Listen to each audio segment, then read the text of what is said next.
Assalamualaikum warahmatullahi wabarakatuh dan salam sejahtera. Saya Dr. Zairul Nizam bin Zainul Fitri, pakar peruncing ortopedik di Kajang Plaza Medical Center. Hari ini kita akan berbincang tentang satu penyakit yang dipanggil osteoporosis.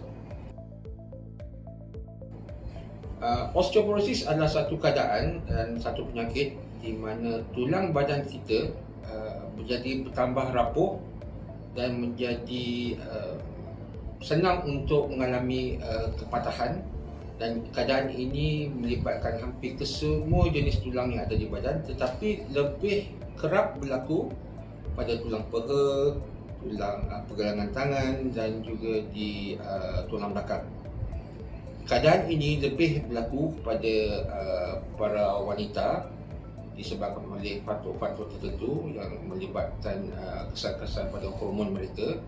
Tetapi ia juga boleh berlaku pada kaum lelaki, terutama sekali mereka yang berada di umur yang lanjut.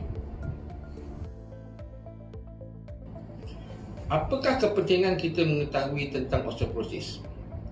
Keadaan ini adalah satu keadaan yang cukup biasa berlaku. Hampir seorang daripada setiap dua orang wanita akan mengalami kepatahan di dalam umur lanjut mereka, dan hampir seorang daripada setiap 4 orang lelaki mungkin mengalami perkara yang sama. Perkara ini menjadi penting terutama sekali sebab osteoporosis merupakan satu penyakit kronik yang akan berlaku melibatkan satu jangka waktu yang panjang. Kerap kali mereka yang mengalami osteoporosis pada peringkat awalnya tidak mengetahui pun bahawa mereka mengalami keadaan tersebut. Jadi kebanyakan daripada mereka cuma datang ke hospital apabila mereka mengalami kepatahan tulang akibat osteoporosis. Dan apabila kepatahan yang sebegini berlaku, kerap kali memerlukan pembedahan untuk dirawat, sebagai rawatan. Tidak cukup hanya untuk mengambil ubat untuk mengawal keadaan itu apabila kepatahan telah berlaku. Jadi adalah amat penting untuk warga kita mengetahui sedikit sebanyak tentang osteoporosis sebelum sebarang kemungkinan yang tidak diingini berlaku, agar mereka dapat mengawal keadaan ini daripada menjadi bertambah teruk. Sekarang, apa pula yang menyebabkan osteoporosis? Ada beberapa faktor yang dikenal pasti akan menyebabkan osteoporosis berlaku. Faktor pertama adalah umur. Semakin lanjut umur seseorang, semakin tinggi kebarangkalian seseorang itu untuk mengalami osteoporosis, baik daripada segi jantina sama ada lelaki ataupun perempuan. Faktor kedua adalah dari segi keturunan. Dari segi keturunan, kaum wanita adalah lebih cenderung untuk mengalami kepatahan akibat osteoporosis. Mereka yang mempunyai sejarah keluarga di mana ahli keluarga sebelum ini mempunyai kepatahan akibat osteoporosis mengakibatkan seseorang itu lebih kerap mengalami perkara yang sama. Begitu juga dari segi bentuk badan, bangsa dan sebagainya, juga membuatkan seseorang itu lebih cenderung untuk mengalami osteoporosis berbanding dengan orang lain. Sebagai contoh, kita sebagai masyarakat Asia dan juga masyarakat Eropah mempunyai kebarangkalian untuk mengalami osteoporosis lebih tinggi berbanding dengan kaum-kaum lain. Faktor ketiga adalah dari segi pemakanan dan cara kita mengendalikan diri kita seharian. Mereka yang tidak mengambil makanan yang berkhasiat dan juga mereka yang tidak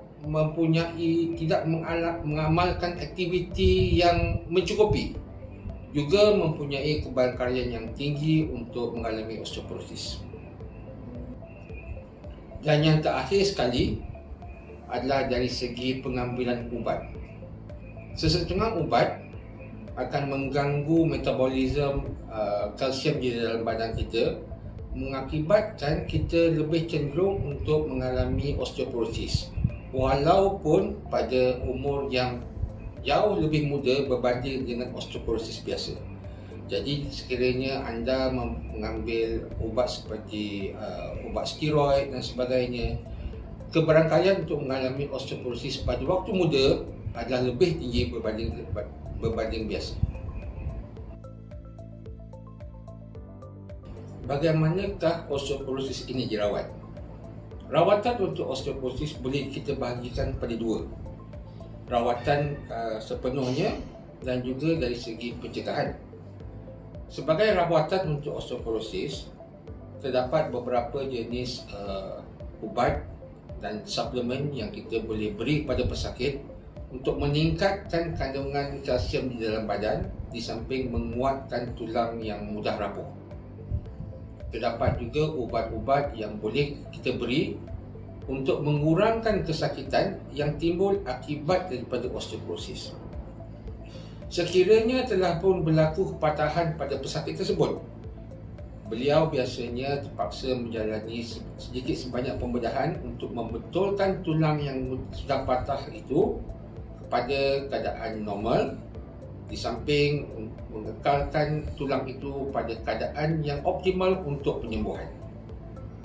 Dari segi pencegahan, adalah penting untuk masyarakat kita mengamalkan pemakanan yang sihat, seimbang, di samping menjalankan aktiviti seharian yang dapat menguatkan otot, tisu dan tulang. Sebab tisu-tisu dan tulang ini memerlukan sedikit sebanyak tekanan dari segi pergerakan untuk kekal kuat sepanjang masa. Akhir sekali, sekiranya tuan-puan ingin mendapat lebih maklumat tentang penyakit ini, bolehlah bertemu dengan pakar-pakar kami di Hospital Kajang Plaza Medical Center. Sekian, terima kasih.